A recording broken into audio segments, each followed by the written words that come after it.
Staring at a massive wall of text in ChatGPT feels like homework you never signed up for. You want the answers, but your eyes are already glazed over from scrolling through paragraphs of AI-generated prose. You need to know how to read aloud text in ChatGPT because your brain deserves a break from the screen. Most people just sit there, squinting at their monitors, completely unaware that there is a literal play button hidden in plain sight.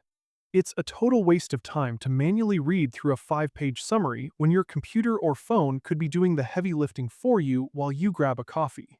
Go ahead and pull up that chat where the AI just dumped a long response.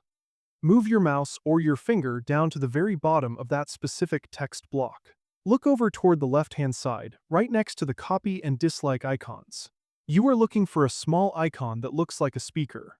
This is the Read Aloud feature. Give that button a click, and the AI will immediately start speaking the words back to you in a voice that sounds surprisingly human. You might notice that the interface is a bit minimalist, but that is by design.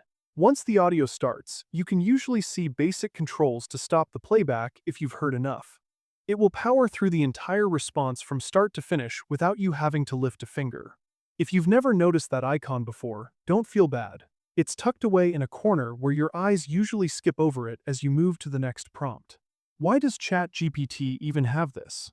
Well, OpenAI knows that reading digital text for hours causes major eye strain and mental fatigue.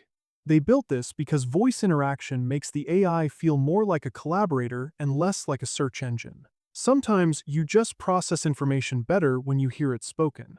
It's also a massive win for accessibility. If you're multitasking or if you have trouble focusing on tight lines of text, this little speaker icon is your best friend. You aren't stuck being a passive reader anymore. You can now turn any complex explanation or long-winded story into your own personal podcast with one click.